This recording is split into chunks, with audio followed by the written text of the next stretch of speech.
also under the house. My wife competed at she was on the side. Yes. Yes. They're a little scary. Never good when the radio recorded it. At your expense. Yeah, it's not just that. I'm the pool. Other than that.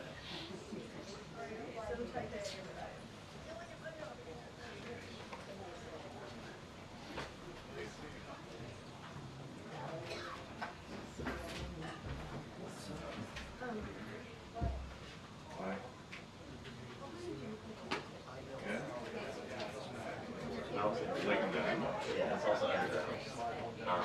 They do it like the first and third Sunday of every like on the street was like preparing. Like she was like, so like getting all the things. You can even see your house. Yeah, I was like, you can. Like, I didn't realize that. They say?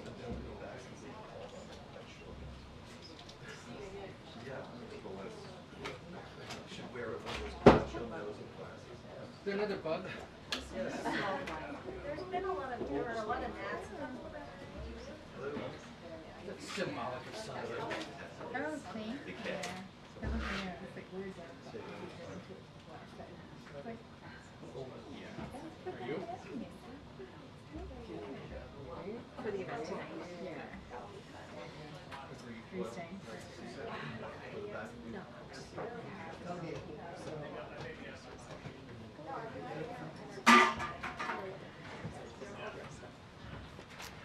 All right, good afternoon, everyone.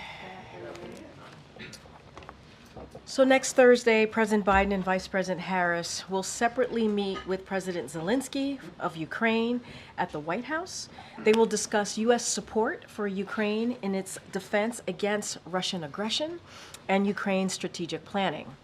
The President and the Vice President will also emphasize their unshakable commitment to stand with Ukraine until it prevails in this war. Earlier today, the President addressed the Economic Club of Washington, D.C., where he discussed the important moment our country has reached. Inflation and interest rates are falling and the economy remains strong.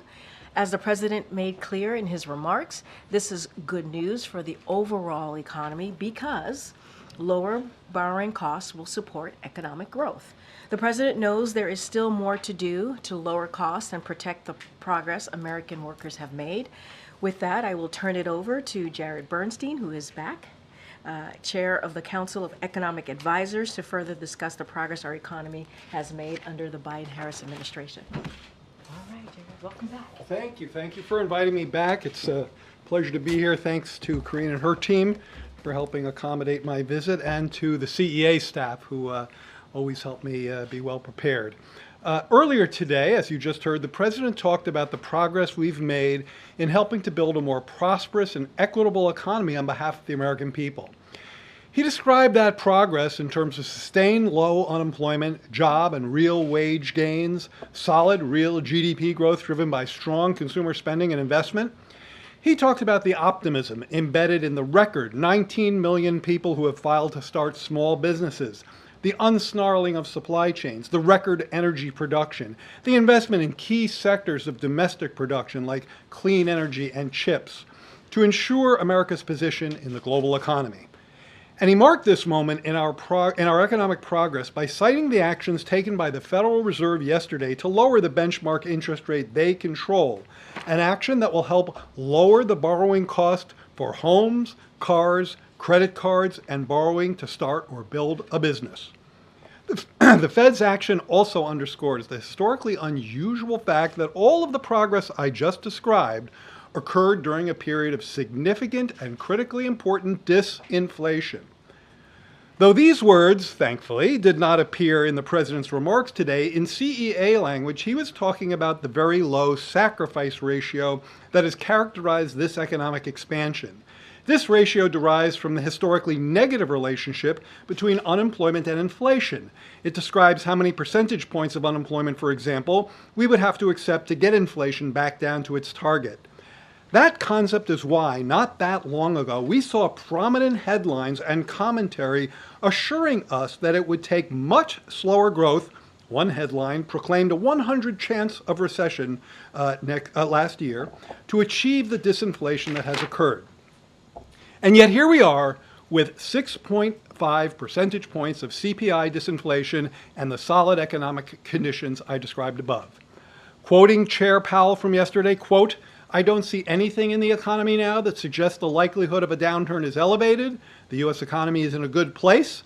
More specifically, the economy is growing at a solid pace with inflation coming down closer to our 2% objective over time, and the labor market is in solid shape." Now, we underscore these dynamics in CEA's most recent blog post, if I can get figure 1. Thank you. This is a blog post that you can get from the CEA website. What this shows is, in fact, inflation over the period where it went up and disinflated against a set of forecasts that were made by the blue chip forecasters, by CBO, by the Fed's FOMC SEP committee. And you see that the inflation forecasts were quite good, quite accurate. They pretty much follow the dark line, which is the actual line. Next slide. That gets very different when you look at the unemployment rate. In fact, the title of our blog is How the Economy Defied the Forecasts. Here we have the forecast predicting unemployment would have been very high in order to achieve that much disinflation. And in fact, what we have here in this shaded area is the most optimistic and the most pessimistic estimations of where the unemployment rate would be by the blue chip forecasters. These are the most optimistic because they're the lowest. We beat the most optimistic forecast when it came to unemployment. If, next slide please, if in fact the forecasts were correct, this is how much more unemployment we would have had, how much more unemployment households and American workers would have been stuck with if we hadn't beaten even the most optimistic forecast on unemployment. And you can see those numbers range from 1 to north of 5 million unemployed persons whose fate was avoided by the trends I've showed you thus far. And finally, figure 4 shows the same dynamic for GDP. Again, beating the most optimistic forecast of the blue chip, which in this case would be the upper part of the shaded area. I'll close with another important reference to the president's speech today. The part about, and you heard this from Karine, our work is not done. As he put it, I am not here to take a victory lap. I'm not here to say the job is done. I'm not here to say we don't have more work to do. Of course we do. Our cost-cutting agenda in particular is as urgent today as it was before the Fed acted, but that fact should not prevent anyone from recognizing the progress we've made, the expectation-defying ongoing expansion, and the work, productivity, and grit of the American people to get us where we are today. And with that, I'll take your questions. All right. Thank you. You're, one of the people that the president would call if he has any questions about the American economy. I was curious to ask you, what would you say is an economic issue that the president these days is asking the most sort of probing questions to you about, whether it's a data point or a phenomenon or something that he's seeing in the economy? Well, I've been talking to the president a lot in the last few days, as have met many other members of the team in preparation for the speech he gave today, so I am ready with a very timely answer to that question. It's the same, it's a similar dynamic, similar conversation I've had with Joe Biden since I was his chief economist when he was the vice president. He wants to know how these economic developments, how the progress I've talked about today that he spoke about affects working families like the one he grew up in. And right now, that relates a lot to the interest rate cut. How does a cut in interest rate ripple through to the economic lives of working American families? And the answer that I shared with him, and I'll share with you, is lower costs of lending, lower costs of a mortgage, lower costs if you want to take out a loan to improve your home, lower costs of auto loans, credit cards if you want to start or expand a small business. Lower interest rates are really meaningful to people. It's one of the it's really one of the key economic variables in a lot of people's lives. Through that channel, of borrowing costs. And that's certainly, I think, a timely example of things we've discussed lately. And how did you prepare him for the possibility of the Fed making the kind of cut that it did yesterday? Having conversations much like the one we discussed. I mean, we're very careful, as you know, to respect the independence of the Fed, but of course we're always going to talk about any important dynamic or variable in the economy, and so this is a conversation we've had, and it goes right to the impact of it goes right to the impact on the economic lives of the families we discussed. I think also part of this discussion has been about the trajectory of inflation. And here, I want to underscore something I said in my topper, but also the President leaned in today. Very important to him. We've had a lot of discussions about this, so direct answer to your question. He's been very interested in these predictions that said, sorry, you can't get this much disinflation, 6.5 points on the CPI, without accepting a much worse unemployment rate or much slower GDP growth. That is the more kind of traditional within those shaded areas in the figures I showed. And the President felt strongly that we were not going to achieve disinflation on the backs of working people. We needed to get there through improvements in the economy's supply side, through energy production, through cost reductions in the areas where we've tried to do more of that. So maintaining the strong economy on behalf of working families while getting to lower inflation has been essential for rising real wages and incomes, and that's what we've seen. Hey, Chair, thanks for being here. One of the issues that has still proven to be very difficult is getting housing prices down. Can you walk us through, do you have any kind of numbers to put on housing prices and the importance that they play within the CPI bundle in terms of, now that we've had the interest rate cut, how much more is it, our housing prices going to come down? And then I asked this question yesterday, but I want to ask you again. I mean, with the escalating tensions in the Middle East and the possibility of a broader regional war growing, how do you assess the impact on prices, both in terms of oil and other factors? Okay, so on housing prices, you're very much correct that the CPI, as well, the CPI in particular, but the index I was showing earlier, which is the PCE different index, they have heavy weights for housing, CPI in particular. In the CPI, the housing weight is, I think, around 35%.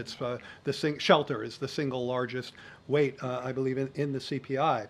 And so it's very impactful. And one of the ways we showed that in a recent blog that we did, which I think, I commend to you because we really dive into your question on the CEA website, is we pointed out that if you look at core inflation over the past year in the CPI, that's inflation without energy and food, 3.2%. Core inflation CPI without shelter, half of that, 1.6%. So it really gives you a flavor of how heavy that weight is. Now, there are two things going on with housing prices in the CPI. One is cyclical or mechanical, and the other is, or maybe call it, something, well, one is cyclical or mechanical, and the other is structural. So the mechanical part is that as rental inflation has rolled over, and it really has, I mean, the inflation of rents was highly elevated. It's now back to levels that we saw pre-pandemic, and this is rental inflation now, not the price level, but the inflation. As that has rolled over, most CPI analysts have expected that to filter into the index by now. We haven't seen that. It's a bit of a head scratcher. I think Powell talked about it yesterday. He referenced that the other part of shelter costs, owner equivalent rent, which I won't get into the details, that's been coming in stronger than expected. So, but simply based on the mechanics of the lags and the rollover in rental inflation, we still expect that to show up as easing in the CPI's housing component. But much more important from our perspective and from the Biden administration, I'd say the Biden-Harris administration, because Vice President Harris has ambitious plans, is to deal with the structural problem. We have a 15-year in the making shortage of affordable housing in this country. 15 years in the making, millions of units shortfall. And this is a market failure. And when there's a market failure, even the most classically oriented economists believe that there's important space for government intervention. And Vice President Harris and President Biden have, I think, very important and in many cases tried and true policy measures that would help reduce that shortfall. Expanding the low-income housing tax credit, subsidizing developing and building in ways that would make those deals, that make those developments pencil out in a way that they don't right now. We could spend a lot more time talking about housing policy, but you can find it out there. I think addressing that shortfall is absolutely critical. I'd call it one of the biggest pieces of unfinished business we have, but we can't do it by ourselves. Congress needs to work with us, and there is zero reason why this should be a red or a blue or a D or an R issue. This shortage is pervasive in states across the nation. Great. Middle East. On the Middle East, so when it comes to geopolitical conflict, there are other people who can stand up here and talk about that with more authority. What I'll say is from an economic perspective, of course, we monitor that very closely, but I think it's instructive, important, and in the context of my discussion to you today about how working families are doing, the breathing room that folks have been getting from low gas prices at the pump relative to where we were a year ago is really remarkable, especially when you consider the extent of geopolitical conflict in an area where an area of the world where energy is often produced and shipped. And this morning the gas price was $3.22 a gallon. I believe that's 68 cents per gallon down from where it was a year ago. That's real breathing room. It's one of the reasons why year-over-year CPI is 2.5% in the last read, close to where it was pre-pandemic. And we think that's an important piece of breathing room. We would also argue that the president's fingerprints have been on that, both whether it's a matter of the release of the strategic reserve, but also record energy production from all sources. The president, in his remarks about an hour ago, said that he had never spoken with the Fed chairman since he's been in the White House. That's obviously not true. He entered the Oval Office in 2022. Can you clarify the president's remarks there and why did he say that? Sure. The president was saying that he has not spoken to Chair Powell about interest rates. He did not pressure Powell and has never done so. And in fact, in the speech today, that was in the section about Fed independence and about the importance of respecting and honoring that independence. It's obviously a stark contrast with our predecessor. Never has the president spoken to Chair Powell about interest rates as president. Never has he pressured him. And the reason for that, and I speak to you now as an economic historian, is that countries where that independence have been compromised, economies where that independence have been compromised, have been brought to their knees by inflationary pressures time and time again. So by respecting the Fed's independence, the president has done a very important service and has made a real contribution to where we are today. But he spoke an hour ago, what were you saying? The president was saying he's not spoken to Chair Powell about interest rates as president. That's certainly what he meant, and he certainly didn't pressure him in that discussion that occurred in May of 22. Thanks, Jared. So this rate cut is colliding with presidential politics. At what point do you think Americans will start to feel the broad economic improvements that come with this rate cut? Would it happen before the election? Well, let me start with the political reference. I'd like to quote from you from a Wall Street Journal lead editorial a couple of days ago. Quote, "We don't agree with those who say a cut in rates this week is political or intended to help Kamala Harris." Now, I don't think the ed board of the Wall Street Journal is associated much with Democrats or liberals, so I take that as a statement that I very much agree with on the non-politicalization, I don't know how to say that word, on the fact that what Chair Powell was doing was monetary policy, not politics. Now, your more relevant question is about when people start to feel these interest rate cuts, right? That was the other thing you asked. Interestingly, the first part of that answer is already. Because of the priced-in dynamics, that is, the mortgage rate, we talked about housing a minute ago, you go back a few months, it was 7.5%. As of this morning, it was 6.1, I believe, 6.15 if I'm remembering correctly. That's a big step down, and that occurred before any Fed rate cuts took place, in large part due to the market expectations that those rate cuts were going to occur. So that's a priced-in effect.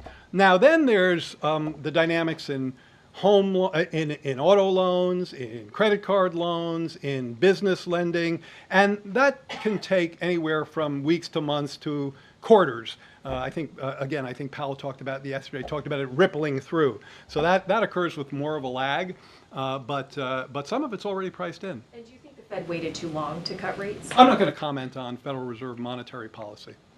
Way in the back there. Yeah, thanks. Jared, the previous president, no matter what the state of the economy, no matter what was going on, every single good thing that happened, he personally took credit for immediately, saying this is the best economy ever, we've had more jobs ever than anywhere in the universe, etc. Should this president have done the same thing in order to cheerlead more and get people more excited about the state of things? I'm an economic advisor, and I try to stay in my lane. So, you know, I have, over the course of my long relationship with President Biden, tried to give him a little political advice, and, you know, frankly, he doesn't want to hear it from me, and I respect that. But let me say the following, what your question makes me think. I think that where I go with that is, what measures has President Biden taken wherein those policies help to lower inflation, help to tackle some of its causes, help to get us where we are today? Because I think that's actually an important part of this explanation.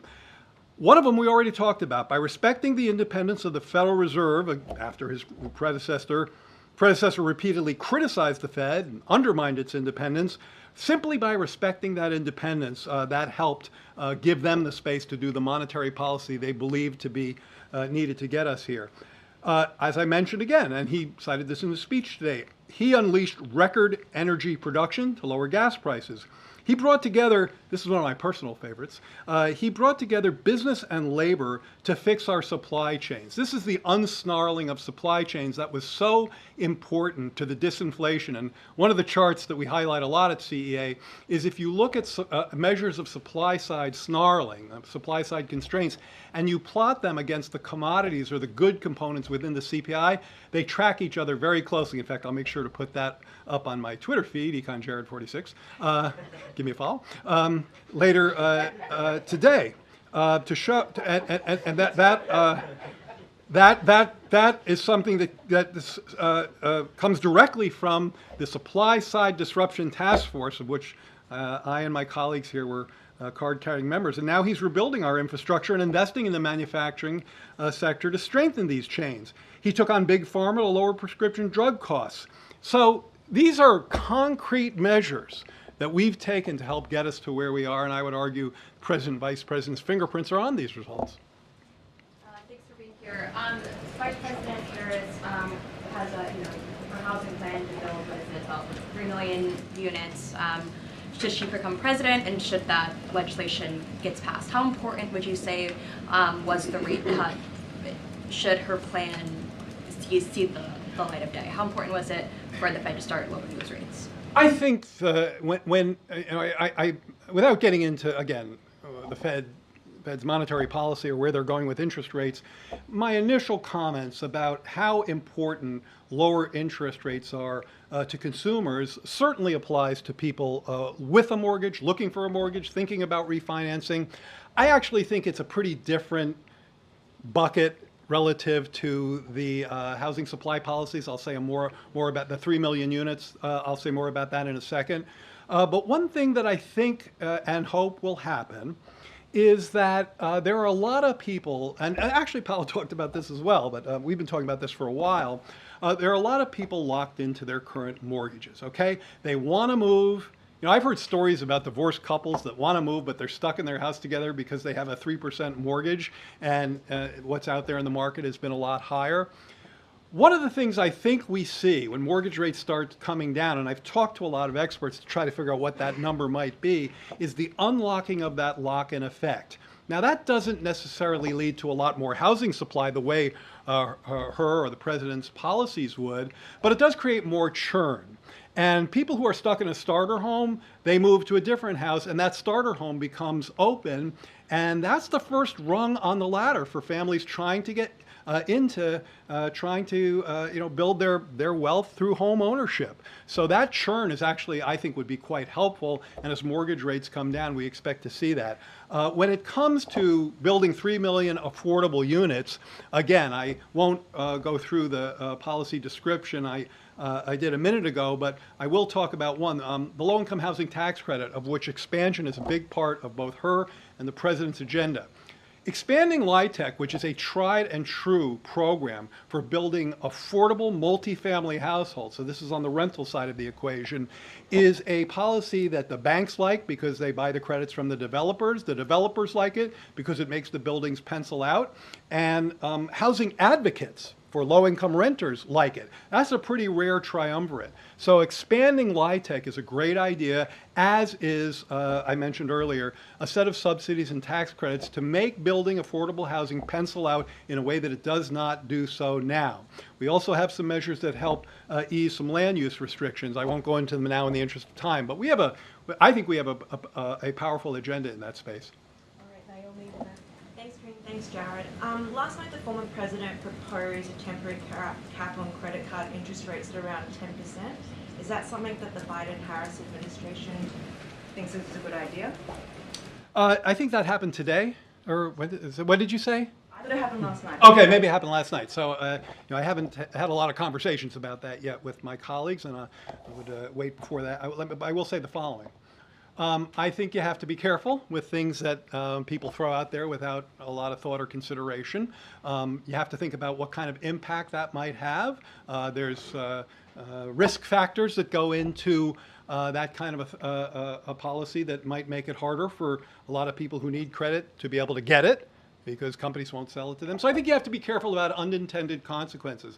What I will say is that this administration has taken a very forward-looking and very, I think, pretty deep run at many of these issues, helping to lower credit card fees, helping to make for one of the, I think, most effective consumer financial protection bureaus, something that the Trump administration consistently tried to shut down and gut.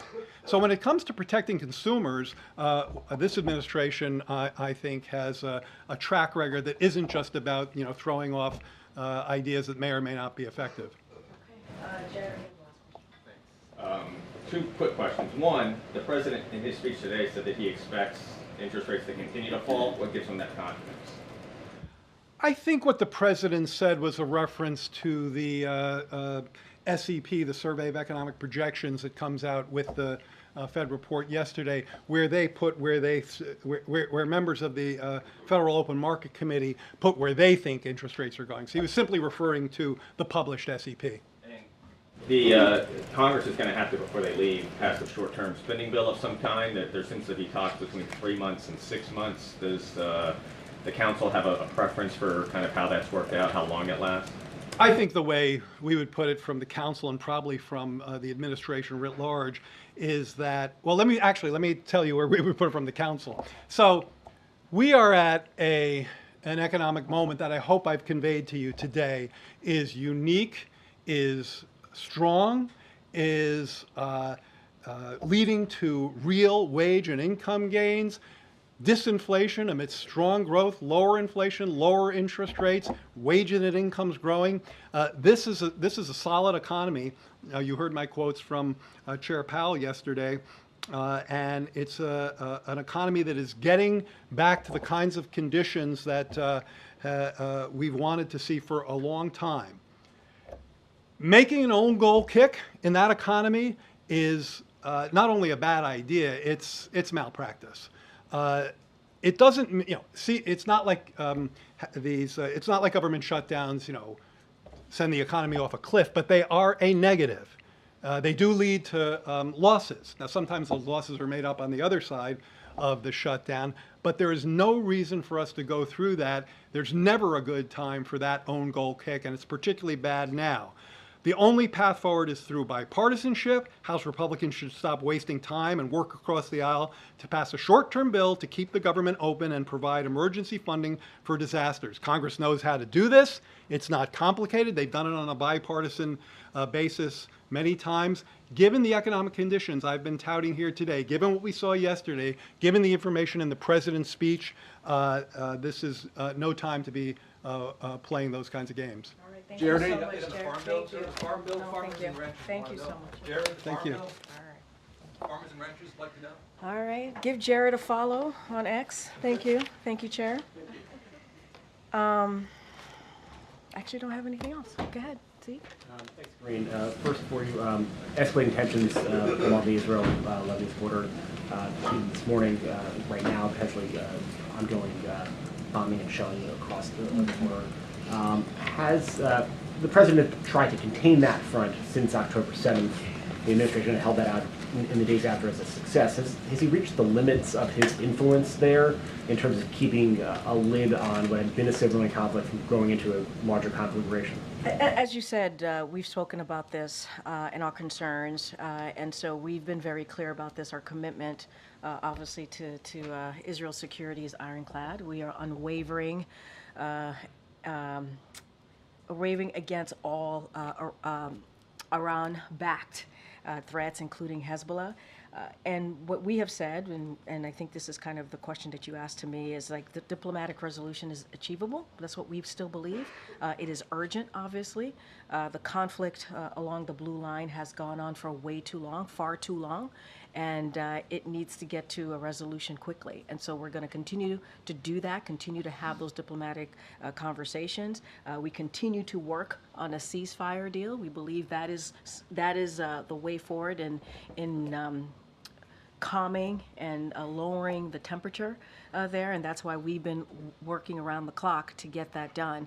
But we still believe a diplomatic resolution is the way forward here. We still believe that it is possible, and obviously the urgency continue to be that. The president's top representative was in the region a day before those pagers all started exploding. It seems that U.S. influence, the president's influence, seems to not really be working here. It's not having an effect. I mean, look, I don't agree. I mean, you started off saying that we did have some influence there in the beginning. I know, but you did say that it was working in your question to me seconds ago. Look, it doesn't stop from the fact that the president wants to see a diplomatic resolution. He believes it's achievable. Obviously, it's urgent to get there.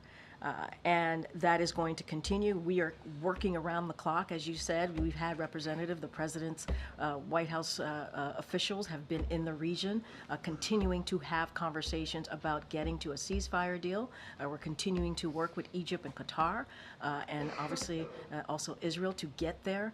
It is important that we get to that to a deal where we can get hostages home, where we can end this war. That's what the president wants to see. He has said that himself, and also get that continuing to get that much needed humanitarian aid into Gaza. And so it's not going to stop us. It's not going to stop us from having continuous conversations, those diplomatic conversations as been stating. And so we're going to stay steadfast. We're going to be very focused on here with this. And so we are going to continue to work on these alternative diplomatic solutions so that we can create conditions there that for displaced Lebanese civilians to go home in the south, and also for Israeli civilians to go home in their north. And I'm talking about the blue line, obviously.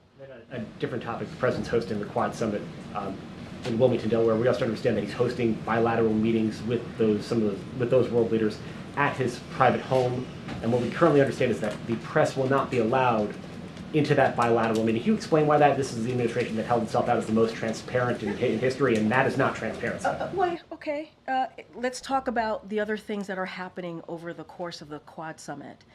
Look, we have stated one of the reasons we talked about having the Quad Summit in Wilmington is because the president believes how powerful it is to have that personal relationships, and he wants to certainly he has developed personal relationships with members of the Quad, and he wants to he took it a step further, obviously, by having them in his hometown, and so. Diplomacy he sees as personal, politics is personal, foreign policy is personal, but we do believe there is going to be plenty of opportunities for press to have access. And I'll just to walk through a couple of things that we are going to be providing, and the availability that you all will have. The Quad will have extensive press access and will be covered by all 4 countries' pools. There will be 3 individual leader greets at Archmere Academy, where the president attended school. There will be a Quad family photo. There will be 2 major events, including a leaders level meeting of the Quad at a Newsy Cancer Moonshot event. And press will also see all of the leaders depart on Saturday evening after their intimate leaders dinner. In addition to these coverage opportunities, we're going to be arranging briefings, 2 briefings that NSC is going to be providing to the press pool. It's going to be NSC folks who are focused on the subject matter, who will be available to all of you and answer some questions. And so I think that's going to be really important. Look, this is a private dinner. This is continuing the personal relationships that he has, fostering those personal relationships that he has with the leaders of the Quad. But there's going to be many other opportunities for the press to see exactly what's happening, to see some handshakes. We're not going to see those private dinners. We're not going to see those bilateral meetings at his house.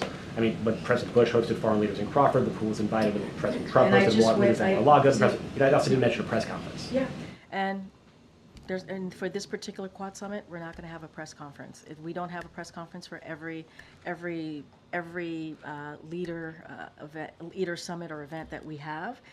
In this particular scenario, when it comes to these private meetings, there won't be. That's going to be obviously at his home. We're not going to have access there, but there are plenty of other opportunities where we believe that will be very fruitful for the press. There's going to see some opportunities to see the president engage with the Quad leaders, and I think that's important too.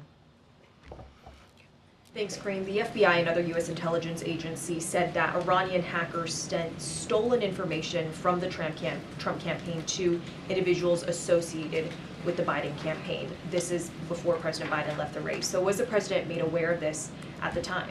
So what I can say is that we learned about the statement yesterday, and the president has been made aware of it now, but we learned about the statement yesterday. Look, this is something that the FBI, ODNI, and CISA have to speak to. They put out their statement, so I would refer you to them specifically. But more broadly, what I can say about this is that no foreign government like Iran or Russia are actively seeking to influence in our elections.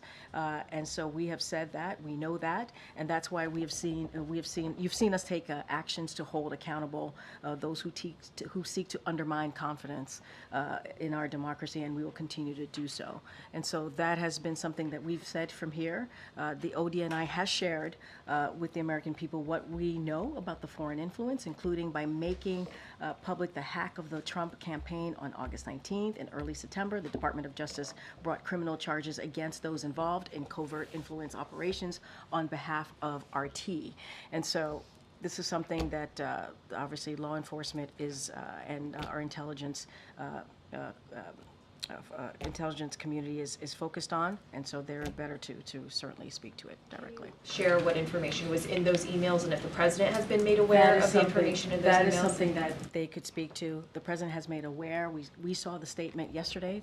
That's when we learned about it. The president obviously is aware of it now, but I would have to refer you to FBI. Didn't receive any advance briefing before that statement went out? We were made aware of when the statement came out yesterday. Now the president is aware himself. I would have to refer you to FBI, CISA, and ODNI. And just shifting gears a little bit, in general, what is the White House's view about the attacks in Lebanon? We're talking about exploding walkie-talkies and pagers in crowded civilian areas, children dead, including thousands injured. What I will say is my NSC colleague was here yesterday. You all asked him multiple questions about what occurred.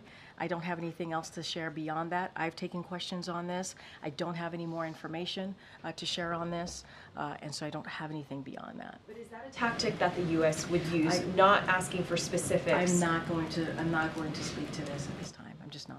Okay. During the president's remarks, he also spoke about the negotiations that you conducted to lower drug prices and seemed to suggest that you would be doing that on weight loss drugs. It was kind of an incomplete sentence. It said, watch, you were doing this on weight, or, so can you just give us a... Go beyond what the... He said, watch. I don't have anything else to share. I don't have an announcement to make. Words, I don't have anything else to add. As you know, one of the things that came out of the Inflation Reduction Act is to make sure that we did everything that we can to lower healthcare drugs, prescription drugs, and that's what you see. You saw the president was able to beat Big Pharma, and so that is important to the American people, lowering those really critical drugs that they need just to survive. You've heard stories about whether folks are dealing with cancer or diabetes and how much they get charged by big pharmaceuticals, and now we're in a position where we can lower those drugs. I don't have anything to say or to add beyond what the president shared today. And just to go back to the Middle East for a moment. So, I think, would you agree that there has been a change or an escalation in the tensions in the region? And are you concerned about that? And what are you doing to sort of tamp down on We that? have said we are concerned about the tension and afraid and concerned about potential escalation. We have said that in the Middle East. We've been very clear. And we've also said that the way to move forward is diplomatic resolution. We think it is achievable. Obviously, it is urgent. And so that's what we're going to continue to do, having those diplomatic conversations. Diplomacy is key here when we talk about potential escalation, which we do not want to see. We do not want to see. And so we're going to continue to work towards that. Why not use the levers that you have? The U.S. is sending weapon shipments to Israel. Why not? In other cases involving other countries, you have curtailed weapon shipments. In the case of Israel, you've stopped, paused the 2,000-pound weapons. Why not send a signal by pausing weapon shipments to express your concern? Okay, so our policy has not changed. Our commitment to Israel's security is ironclad. That has not changed. And we cannot forget what Israel is dealing with in that region. What we're talking about having to really fight against, Iran-backed threats, including Hezbollah. This is something that we've been very clear about. And so our support has not changed. It will continue. We do not have a policy change here. We're going to continue. Our commitment to continuing to support Israel's security continues here. We want to see a diplomatic resolution. It is important. We want to see that happen. Obviously, we believe it's achievable, and that's how we want to move forward here. But we're not going to change our policies. Karine, an Israeli official told CNN that a senior advisor to Prime Minister Netanyahu had presented to the Biden administration a new ceasefire proposal. Did that happen? So as I said multiple times before, and my colleagues here who have from NSC who've been at the podium, we're going to continue to have discussions with Egypt and Qatar, as well as Israel on a way forward. Let's not forget, after Hamas brutally murdered 6 hostages, I'm not going to get into specifics. I'm not going to negotiate from here, but we are going to continue to have those discussions. Just asking if you can confirm that there was a new proposal shared with the U.S. Just going to continue to have discussions with Qatar and Egypt. I don't have anything else to share beyond that. Okay. The proposal appears to be for a permanent end to the war, release of all the hostages in Gaza, all Palestinian prisoners held by Israel also being released, and safe passage for Yahya Sinwar out of Gaza. Does any of this sound feasible to you? We're in consultations with all the parties, Qatar, Egypt, Israel. I'm not going to negotiate from here. I'm not going to confirm anything from here, but we continue to have these discussions. We believe the best way forward is to get to a ceasefire deal. That's what we want to see. Bring home hostages, get more immediate relief into Gaza. That's what we want to see, and get and make sure we end this war. And that's what we want to see. And just finally, next week, the president and the prime minister are not meeting in New York City or on that. Why is that? I don't have anything else to share beyond what we've shared of what we're going to see with the president. If we have more information to share on what who the president's going to meet with, any other world leaders, we'll certainly share that with all of you. Reported that they're not going to meet, so I'm just asking. I don't have anything else. As you know, when it comes to the Prime Minister of Israel, he and the President have had multiple conversations over the course of almost a year now. They've met a couple of times. I just don't have anything to share beyond reasoning as to why they're going to meet, if they're going to meet. Don't have anything else to share. Okay, Danny. Thanks, Karine. You said that the President believes that a diplomatic solution is achievable. What on earth gives you the reason to believe that? I mean, what evidence is there that despite these, the pager bombings and the now airstrikes today, and Nasrallah saying it's a declaration of war, what is there that makes you believe that? That makes the president believe that? Because the president continues to believe that we have to be optimistic, and diplomatic resolution is the best way. When we think about foreign policy, when we think about these type of relationship, having diplomacy, having those conversations is critical, is key. And the president has been successful in doing that in the past 3.5 years. So that's what he wants to see. He believes that is still achievable. He believes that is still achievable. We are not saying that we don't have concerns. We do not want to see escalations. We are not saying that the conflict that we have seen, it truly has, along the blue line, has gone for too long. We are acknowledging that. We're going to continue to have this diplomacy. It is important to do so, and that's the way we see, this president sees moving forward. Yeah. The First Lady will be traveling to Mexico October the 1st. To attend the inauguration event of Claudia Sheinbaum. Vladimir Putin is also invited to the event. Is that potential encounter something that worries the White House? No. Okay. Considering the relevance and the influence the U.S. has in the region, in the Middle East, considering that you provide most of the arms, what do you think is the precise goal Israel has in these attacks in Lebanon? I can't speak to any of. I can't speak to this. I'm just going to leave it where we have been in the last 2 days. You heard from my colleague yesterday. Look, going back to the inauguration in Mexico, the First Lady, I talked about this yesterday. She's looking forward to being there. It's a historic moment. That's going to be her focus in supporting the president-elect and being there with the U.S. delegation, where she's very much looking forward to it. I'm not going to speak to what President Putin is going to do or not do. Thanks, Karine. And thank you for clarifying when the president first learned of this Iranian influence campaign or attempts to reach people associated with the campaign. Now, what is now the Harris-Walz campaign says it was people associated with the campaign, not campaign staffers, who received emails from Iranian hackers. Were any of those people associated with the campaign, as they put it, members of the Biden family? I would have to refer you to FBI, CISA, and ODNI on this. They can speak to the specifics. I would also have to refer you to the campaign. And, well, that's the thing. Yeah. He's not a member of the campaign anymore, and apparently these people weren't either. That's why we're asking you here at the White House. And this is something that the FBI, CISA, and ODNI can speak to. I cannot speak to that from Whether any here. of these people were White House officials who weren't on the Wilmington payroll at the time, being contacted through their personal email, you couldn't say. You have to speak to FBI, ODNI, and CISA on this one. Regarding the Quad, is the Vice President attending any of the meetings on Saturday? She will not be attending any of the meetings on Saturday. And the decision not to allow reporters to see the bilaterals that he'll be having Friday afternoon and Saturday, does this have something to do with the foreign press pools from India, Japan, and Australia? Is there a security concern with having them on the grounds of his home? What I can say is the president wants to have a personal moment with the leaders.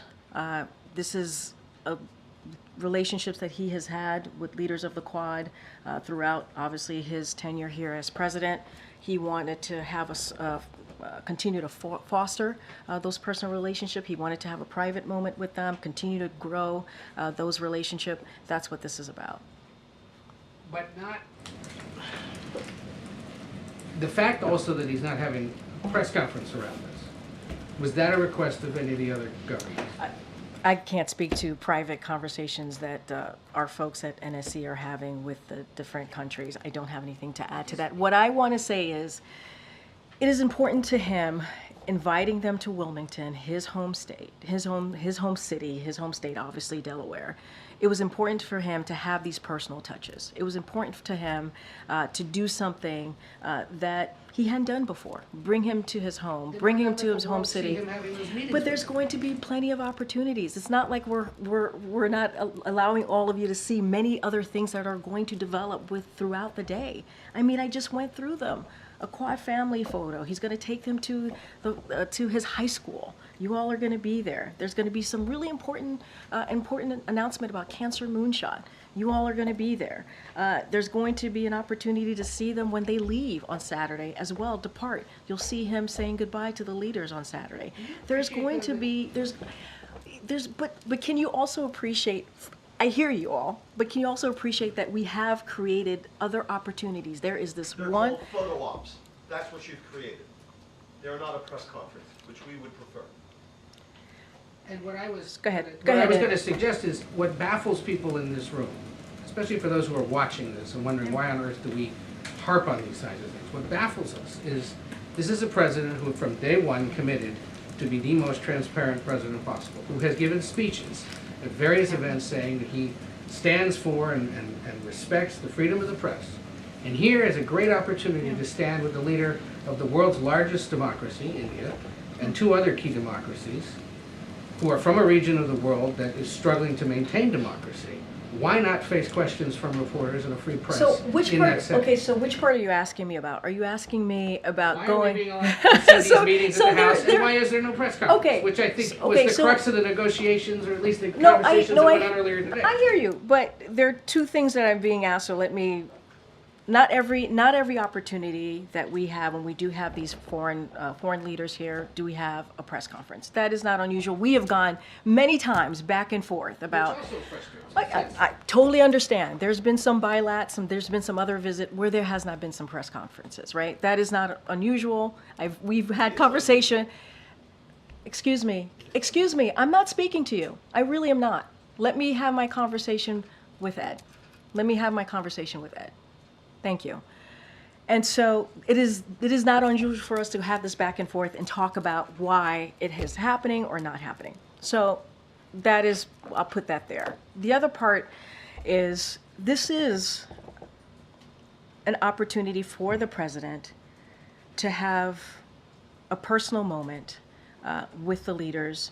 We have created other opportunities for you all to see him with those leaders, standing with those leaders, shaking hands with the leaders, giving them opportunities to see his high school, right? Places where that he's very much connected to, that you all will see. He's going to make a really important announcement about the Cancer Moonshot. We believe, and I know there is a difference of agreement here, right, is that there's going to be plenty of opportunities for press to have access to see him with these other leaders. And so we have made sure, and I think people actually care about photo ops. Photo ops are indeed important because and maybe there'll be questions taken during those photo ops. You never know, right? But a formal press conference on this trip is not going to happen. With this particular event, is not going to happen. We have gone back and forth on many other events, so that's what I'm saying is not unusual. We wanted to make sure that there were plenty of press access throughout the day, and we believe we have done that. And let's see how the day goes. Let's see how the day goes on Saturday. I just wanted to be there when Modi gets to see the Corvette, that's all. But Say that, I'm sorry, somebody was talking over you. I want to be there when Modi you. gets to see the Corvette, that's all. Oh, the Corvette. On an unrelated matter. Yes. The Republican gubernatorial candidate in North Carolina apparently is not dropping out despite pressure from his party and some pretty salacious news reports. I'm just curious if the president is tracking what's been going on there, or if the White House has any other comments. As you know, the president was making this really important economic speech. I haven't had an opportunity to talk to him about this particular this particular event that just occurred. I haven't really seen the stories. I've seen, I've heard from my staff about a little bit about this. What I can say, and I want to say off the top, is that, anti-Semitism is never acceptable. It is wrong. It is wrong. And so we have to be really clear about that. Elected leaders have to be really clear about that. They need to be responsible about calling that out. As far as the ongoing stories and as it relates to this race, I just don't have any comment for you. And I haven't had a second to talk to the president since he made a really big speech. Go ahead. Thank you. Two questions. One related to kind of your topper about Ukraine. Senator J.D. Vance said in an interview a few days ago, and I'm quoting him, I think Washington has left Taiwan in a really crappy position because we sent all our weapons to Ukraine. Well, so do you agree with his assessment? Does the Biden administration believes that the U.S. can protect Ukraine and Taiwan at the same time? Look, I'm not going to go into everything that someone who is in part of this 2024 election, everything that he's saying or they are saying. Certainly would have to refer you to the campaign. I think you have seen this president be a leader on the global stage. I think you have seen a president that has brought partners together and allies together to certainly show support for Ukraine. It is not just the U.S. that is engaging and giving that support to Ukraine. You see that from our allies, from our NATO allies, from 50 other countries. And so that is happening because this president has leadership and showed leadership. And we've been very clear about the one China policy. That has not changed. And so certainly we'll continue to be there for our partners and our allies out there. I just don't have I'm not going to respond to everything that's been said out there on the campaign trail. And that's something I'm going to do from here. And on Lebanon, if I might try my luck. Sure. The past 2 days, the administration kept the position of we were not involved and we did not have any knowledge about it. So my question is, but you've seen what the people in Lebanon endured. Do you think that was act of terrorism? I'm just not going to get into it from here. Look, obviously children being harmed, people being harmed is difficult to see and not something that we want to see.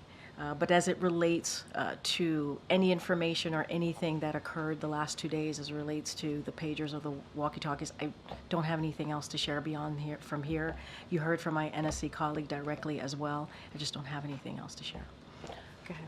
Thanks, Karine. The mayor of Springfield, Ohio, has issued a proclamation claiming temporary emergency powers that are intended to mitigate public safety concerns. Obviously in the wake of the smear of Haitian migrants in that city. Separately, former President Trump says he will visit there in the next couple of weeks. I understand you have constraints as to what you can say relating to a campaign, but in general, from a public order or community tension perspective, what do you think about that? Look, again, and we have said this multiple times, you've heard the president, you've heard the vice president. It is, and speaking about this more broadly, it is shameful to continue to spread this type of conspiracy theory. It has been debunked by the mayor of Springfield, by the governor, and the city manager, the police department on the ground. And to continue to spread this type of hateful smear is it's just quite unbelievable that we're doing this, especially when we're talking about leaders who are supposed to protect peoples, protect communities. And it causes harm. It causes harm to everyone. And as you can see from the actions that they have to take on the ground to protect people.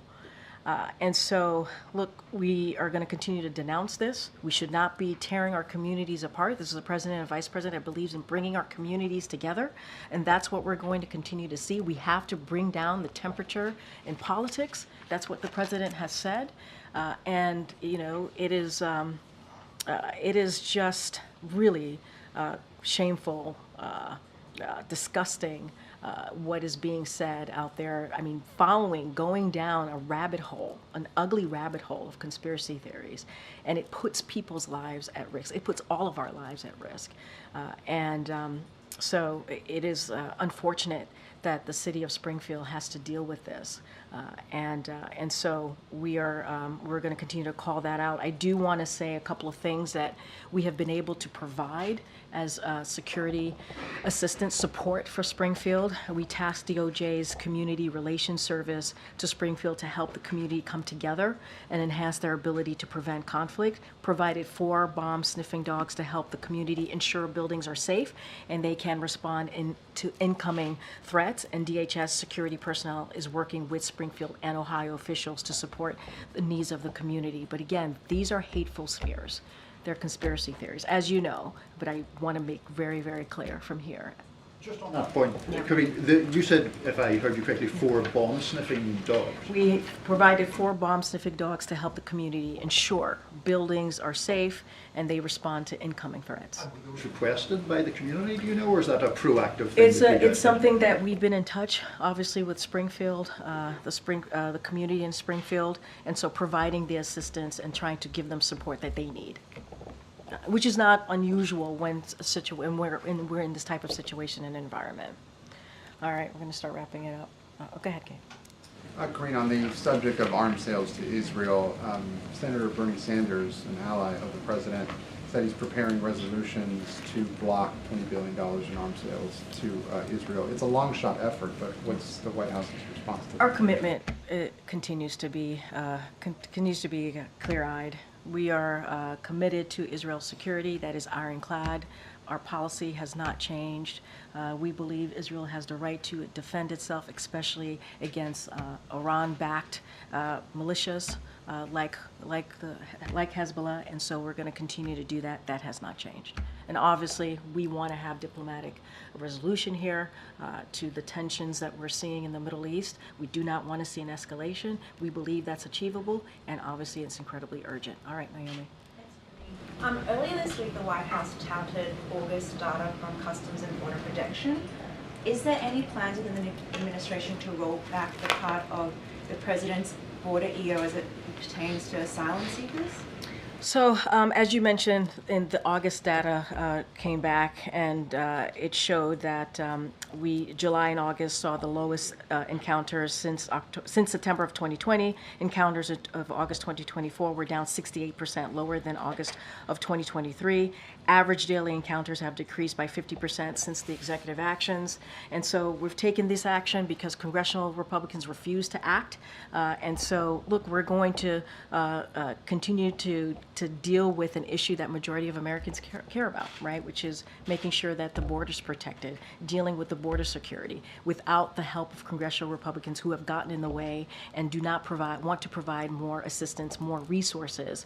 And if they were to pass that bipartisan border deal, we would have additional resources to actually deal with this without the actions that the president has taken. I don't have any changes to speak to, any change in policy, but again, this is something that we had to do because congressional Republicans refused to take action. And so we took action, and now we're seeing the effects of that.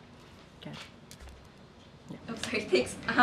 You mentioned that you don't want to see an escalation in the Middle East, but given what's happening in Lebanon, what does the White House view as that escalation? What are you all looking for, I guess you say, things have really escalated, this is what we need to do, what's going to happen? No, we know there's tension there. We do not want to see an escalation. We're continuing to have these diplomatic conversations. This is why the ceasefire deal is so important. This is why we're continuing to engage with Qatar, Egypt, and Israel to get to a resolution here. We believe if we can get to that, it will reduce the tensions along the blue line. So that's something that we're going to continue to do. I don't have a chart here to say what is escalation, what does escalation look like and what's going to trigger and what we define an escalation, but we know that the tensions exist. We do not want to see further escalation, and we are going to continue to have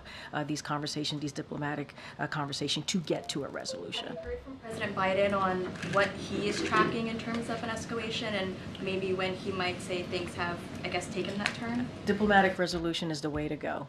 We believe it's achievable, it's urgent, we're going to have those diplomatic resolution. We want to get to a ceasefire and hostage deal. It is important to do so. We believe it would lower the temperature, reduce the tension there, and that's going to be our focus. Thank you for taking my question.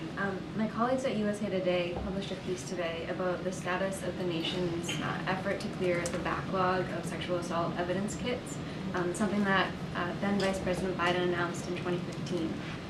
There have been 100,000 kits tested, $350 million invested, and only 1,500 convictions. Is he satisfied with the results of that initiative? And what more does the president want to see done to reform new and old cases are handled? So you're right, this is something that the president is very much focused on. I have not spoken to him about that particular report and the findings of that report, so don't want to certainly say something that I haven't discussed with the president. But you heard us, and you heard the president speak to VAWA, a historic legislation that he introduced more than 30 years ago. And let's not forget, when he was senator, there was no discussion about what happens when a woman is dealing with domestic violence or any type of violence. And so he brought that to the forefront, has fought for that for the past 30 years, has been able to make additional steps, make step forwards under his administration. And so don't have anything to say to that particular study. Would have to talk to the president and our team. But obviously, when it comes to the issue of domestic violence, when it comes to an issue in protecting women, this is something that the president has been on the forefront of as a senator, as a vice president, and certainly as president. Okay, Karen. Jared Bernstein spoke at length about where you guys stand on the government shutdown at this point, but how would you describe right now the relationship and the communications between the speaker and the president? So I don't have a conversation to read out. Obviously, the president is in constant communication with leaders, with congressional members on a regular basis. He gets updated by his team on what's going on, in particular with the budget conversations. Don't have anything to read out on that speaker-POTUS relationship. They've talked a couple of times. They've seen each other a couple of times. But as it relates to the CR, we think that there's a way forward, a bipartisan way forward. We've seen this done before, and that's what the president wants to see. And that's what the American people deserve. Earlier this week, Johnson was talking about Secret Service protection of Trump, but he said this about the president. He said, "They don't let me talk to the president very often. That may not be a big surprise to you all. We communicate through staff. It's a pretty sad situation, and in fact, it's a pretty scary situation." Is it true that the president is just not talking to the speaker? It's not unusual for staff to have regular conversations with congressional staff. That is not unusual. That is something that happens pretty regularly. We have an Office of Ledger Affairs for that purpose. And so when there's an important moment for the president and the speaker to speak, obviously the president has that conversation. Right now, we're talking about a short-term CR. That is not a difficult thing. It really isn't. It is not a difficult thing to get done. It is a easy thing for action for Congress to take. It should be something that they can decide on in a bipartisan way, as they've done many times before, and get it done, really. As it relates to Secret Service, that is something that Secret Service can speak to. That is something that we don't talk about from here. It comes from Secret Service. The president has been very clear after July 13th, when we saw the attempted assassination in Butler, Pennsylvania. The president said we needed to increase, he wanted to see an increase in the protection, and we saw that. And so the president has always been very clear about this. He's always been spoken to that in particular piece here. He wanted to see the highest level of protection. And Secret Service, the acting director, said it's happened, and so that's important too. But that's something that the Secret Service speaks to. All right. Okay, everybody, thank you. Does the president believe a farm bill will happen? Green farmers and ranchers really want to know.